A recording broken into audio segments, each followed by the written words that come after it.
गोपाल का जब जन्म हुआ था तो उसकी माँ बहुत खुश थी।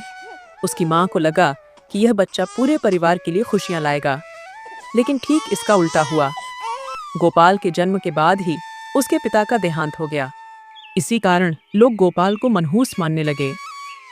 कुछ दिनों बाद गोपाल और उसकी माँ को उसके पिता के घर वालों ने घर से निकाल दिया, जिसके बाद दोनों दूसरे गांव में बड़े मुश्किल से एक छोटी सी झोपड़ी बनाकर उसमें रहा करते थे। माँ, मुझे तुम्हारा ऐसे दूसरे के घरों में बर्तन धोना अच्छा नहीं लगता। क्या मैं तुम्हारे साथ चलकर तुम्हारी मदद नहीं कर सकता? बेटा, तेरी किस्मत में बर्तन धोना नहीं है, तुम्हारी किस्मत में तो राज करना लिखा है। राज? क्या माँ, फिर से वही बात? मेरे जैसे मनहूस भला राज कैसे कर सकता है? बेटा, माँ का दिल कभी गलत नहीं बोलता। तू देखना, एक दिन तू बहुत बड़ा आदमी बनेगा। इतना कहकर गोपाल की माँ काम पर चली जाती है। ऐसे ही 15 साल बीत गए और गोपाल अब 25 साल का हो चुका था। एक दिन गोपाल की माँ की तबीयत बहुत ज्यादा खराब हो जाती है। माँ, ये तुम्हें क्या हो गया है? ना तुम कुछ खाती हो और ना ही तुम्हारा बुखार उतरता है। कहीं तुम भी तो मुझे छोड़कर नहीं चली जाओगी? गोपाल की माँ कुछ नहीं बोलती और कुछ दिनों बाद गोपाल की माँ की भी मृत्यु हो जाती है। अब गोपाल बिल्कुल अकेला हो चुका था। अपनी माँ को खोने के बाद गोपाल जैसे तैसे अपना गुजारा कर रहा था। एक दिन गोपाल को उसकी माँ का एक खत मिला, जिसमें उसकी माँ ने लिखा था, गोपाल, लगता है मेरे पास ज्यादा समय नहीं है, इसलिए मैं तुम्हें ये बात बताना चाहती हूँ कि तुम्हारा विवाह बचपन में ही हो चुका था, जब तू सिर्फ 5 साल का था। इतना पढ़कर गोपाल सोच में पड़ जाता है। आखिर मेरी शादी कब हुई और मेरी पत्नी कौन है? माँ ने अभी तक मुझे उसके बारे में क्यों नहीं बताया था? बेटा, तेरा विवाह मेरी सहेली की बेटी के साथ हुआ था। वो सुंदर नगर राज्य में रहती है। उसका नाम गंगा है। जब तुझे ये खत मिलेगा तब तक मैं जा चुकी होंगी, इसीलिए तू अपनी पत्नी को अपने घर ले आना। लेकिन बेटा, अपनी यात्रा में मेरी एक बात याद रखना, रास्ते में रहते चलते जहाँ भी रात हो जाए वहीं पर रुक जाना और फिर अगली सुबह वहाँ से आगे बढ़ना। मेरा आशीर्वाद हमेशा तेरे साथ रहेगा। अपने विवाह की बात सुनकर गोपाल खुश हो जाता है। मैं आज ही अपनी पत्नी को लेने सुंदर नगर राज्य जाऊंगा। गोपाल एक पोटली में खाना बांध लेता है और सुंदर नगर राज्य के लिए निकल पड़ता है। चलते चलते गोपाल जंगल के बहुत अंदर तक आ जाता है।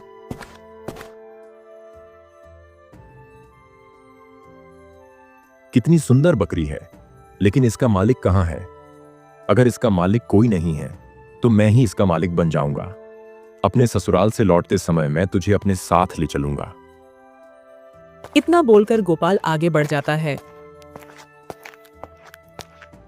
ओहो, इतनी देर से चलते चलते मैं बहुत थक गया हूं और मुझे बहुत जोरों की भूख भी लगी है। नदी भी पास में ही है। इतना सोचकर गोपाल वहीं नदी किनारे पेड़ के नीचे बैठकर खाना खाने लगता है। खाना खाकर पेट तो भर गया, अब थोड़ा पानी भी पी लेता हूं।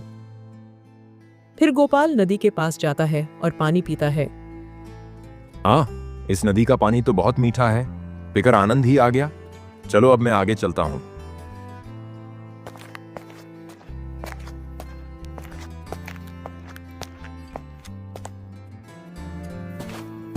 चलते चलते शाम हो जाती है।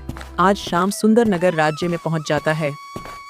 अनजान गांव में गोपाल को कुछ भी समझ में नहीं आ रहा था कि वो अपनी पत्नी का घर कैसे ढूंढे।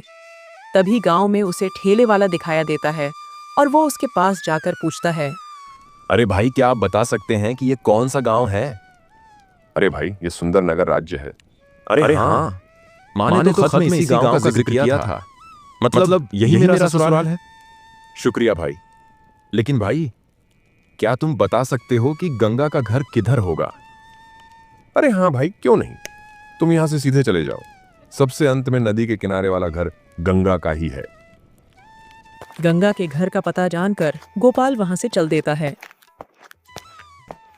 मुझे लगता है वह आखिर वाला घर ही मेरी सासू माँ का है। गोपाल झोपड़ी के पास पहुंचा ही था, तभी रात हो गई। आज गोपाल वहीं रुक जाता है। माँ ने खत में लिखा था कि जहां पर रात हो जाए वहीं पर रुक जाना। मैं तो घर के अंदर भी नहीं जा पाया और रात हो गई। एक काम करता हूं, मैं रात यही घर के बाहर ही रुककर गुजार लेता हूं, सुबह होते ही घर के अंदर चला जाऊंगा। इतना सोचकर गोपाल वहीं घर के बाहर बैठ जाता है। तभी घर के अंदर से आवाज आती है। अरे माँ, मेरी सब्जी तो जल गई। अरे ये क्या? लगता है मेरी पत्नी द्वारा बनाई गई सब्जी जल गई।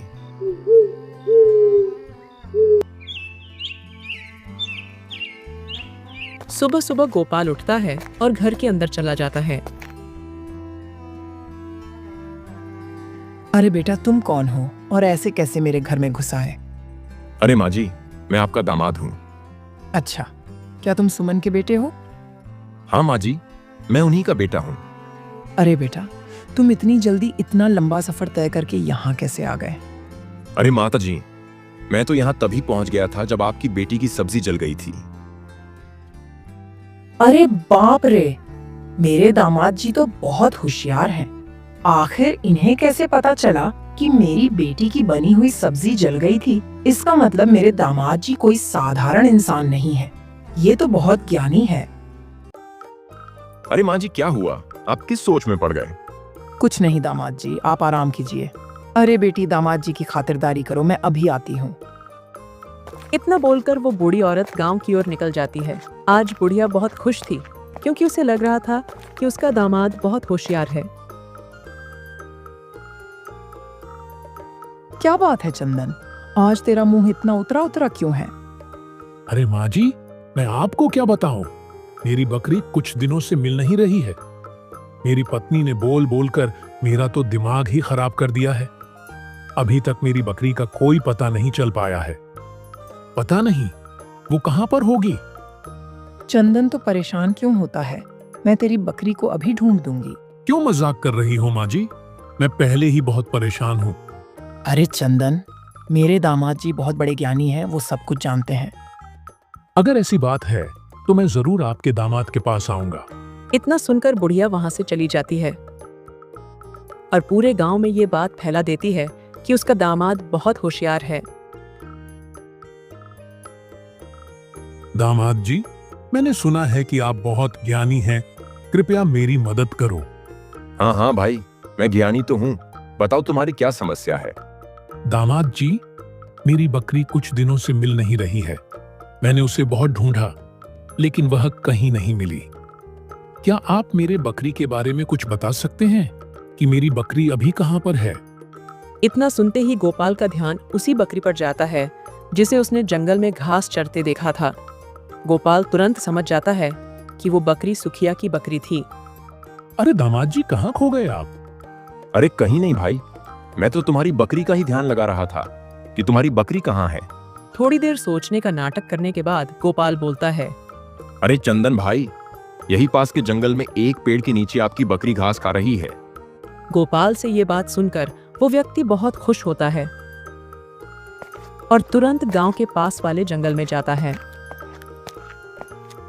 थोड़ी देर चलने के बाद चंदन देखता है कि बकरी सामने ही एक पेड़ के नीचे घास खा रही है। अपनी बकरी को देखकर चंदन की खुशी का तो ठिकाना ही नहीं था। ये बात पूरे गांव में फैल जाती है कि सुशीला का दामाद सच में बहुत ज्ञानी है और वो सब कुछ जानता है। मैं सच कह रहा हूँ महाराज, सुशीला का दामाद बहुत ज्ञानी है और ये बात पूरा गांव बोल रहा है। ये तो बहुत अच्छी बात है। मैं भी उस ज्ञानी आदमी से जरूर मिलना चाहूंगा। सैनिकों, जाओ, सुशीला और उसके दामाद को जल्दी यहाँ लेकर आओ। राजा की बात सुनकर दोनों सैनिक सरस्वती के घर जाते हैं। अरे ओ अम्मा, तुम लोग मेरे साथ राजमहल चलो। महाराज ने आपको और आपके दामाद को राजमहल में बुलाया है। अरे सैनिकों, महाराज हमें क्यों बुला रहे हैं? क्या हमसे कोई गलती हुई है? पता नहीं अम्मा, हम ये सब नहीं जानते। आप लोगों को हमारे साथ राजमहल चलना होगा। हे भगवान, ज्ञानी बनने के चक्कर में मैं कुछ गलत तो नहीं कर बैठा। आखिर राजा हमें क्यों बुला रहे हैं? थोड़ी देर बाद सुशीला अपने दामाद और सैनिकों के साथ राजा के महल में चली जाती है। क्या हुआ महाराज, आपने हम गरीब को याद किया, हमसे कोई भूल हो गई है क्या? सुशीला नहीं, तुमसे कोई गलती नहीं हुई है और ना ही कोई भूल। हम तो बस इतना जानना चाहते हैं कि क्या तुम्हारा दामाद सच में बहुत ज्ञानी है और भविष्य जानता है? जी हाँ महाराज, इसमें कोई शक नहीं है, मेरे दामाद जी बहुत ज्ञानी हैं। क्यों गोपाल, क्या यह सच है कि तुम भूत और भविष्य दोनों जानते हो? राजा की बात सुनकर तो गोपाल के पसीने ही छूट जाते हैं। हे भगवान, इस बुढ़िया ने मुझे कहां फंसा दिया। अगर ना बोला तो राजा मुझे अभी मरवा देगा, अगर हां बोलो तो हो सकता है कि अपने आप को बचाने का कोई मौका मिल जाए। क्या हुआ गोपाल, तुम किस सोच में डूब गए? कहीं नहीं महाराज, आपने मेरे बारे में जो भी सुना है सब सच है। तो फिर ठीक है, तुम मुझे रानी के खोए हुए हार के बारे में बताओ कि वह कहाँ है। अगर तुमने सच बताया तो मैं तुम्हें मुंह मांगा इनाम दूंगा, और अगर तुम नहीं बता पाओगे तो मैं तुम्हारा सर काटवा दूंगा। राजा की बात सुनकर गोपाल बहुत ज्यादा डर जाता है और खुद को बचाने का उपाय सोचने लगता है। क्या हुआ गोपाल, तुम किस सोच में डूब गए? माफ कीजिएगा महाराज, लेकिन हार का पता लगाने के लिए आपको मुझे 1 दिन का समय देना ही होगा। ठीक है, मैं तुम्हें कल तक का समय देता हूं।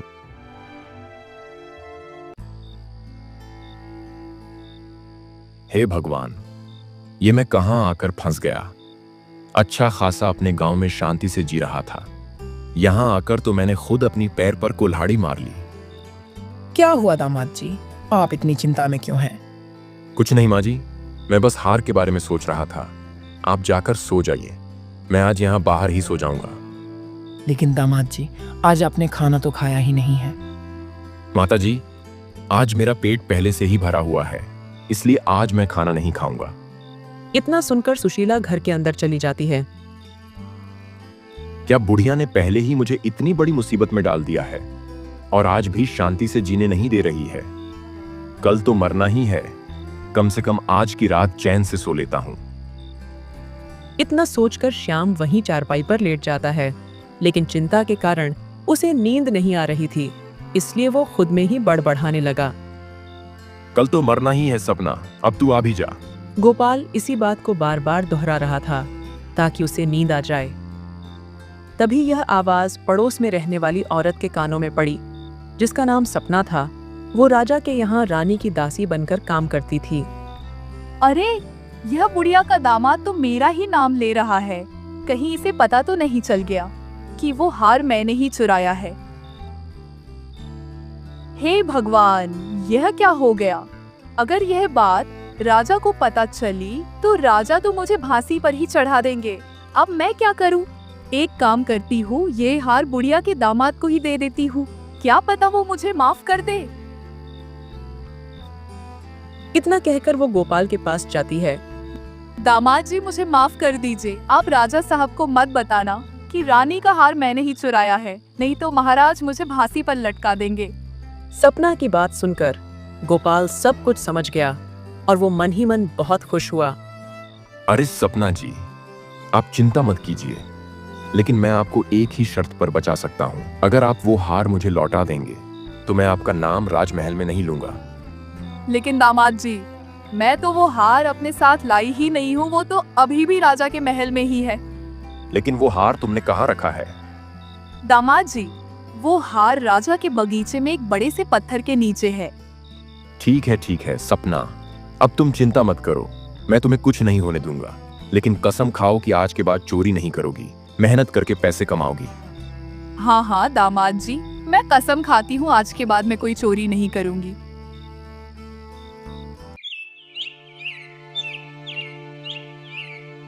अगले दिन राजा के सैनिक फिर से गोपाल को लेने आते हैं। चलो गोपाल, राजा ने तुम्हें बुलाया है। हाँ चलो सैनिकों, मैं आपके साथ चलने को तैयार हूँ। कहो गोपाल, क्या तुम्हें रानी के हार के बारे में कुछ पता चला? जी महाराज, मैंने आपके हार की खोज कर ली है। चलो, ये तो बहुत अच्छी बात है। अब मुझे जल्दी से बताओ कि वो कहाँ पर है। महाराज, वो हार महल के बगीचे में बड़े से पत्थर के नीचे दबा हुआ है। आदेश मिलते ही सैनिक जल्दी से राजा के बगीचे में जाते हैं और वह हार बागीचे में ही बड़े से पत्थर के नीचे पड़ा हुआ था। ये देखकर राजा बहुत हैरान था वाह गोपाल, वाह, तुम तो सच में बहुत ज्ञानी हो। मांगो, तुम्हें क्या चाहिए? महाराज, मुझे कुछ नहीं चाहिए। आप अपनी मर्जी से जो भी दे देंगे मुझे स्वीकार होगा। मंत्री जी, गोपाल को 1000 सोने के मोहरे इनाम में दे दिया जाए। सोने की मोहरें पाकर गोपाल बहुत खुश था। महाराज, अब आप मुझे आज्ञा दीजिए, मैं यहां से जाना चाहता हूं।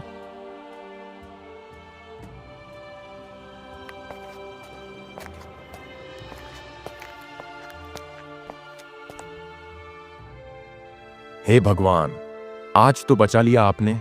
अब अपनी पत्नी को लेकर इस गांव को ही छोड़कर चला जाऊंगा। ये सारी बातें सोचते हुए गोपाल घर को पहुंच जाता है।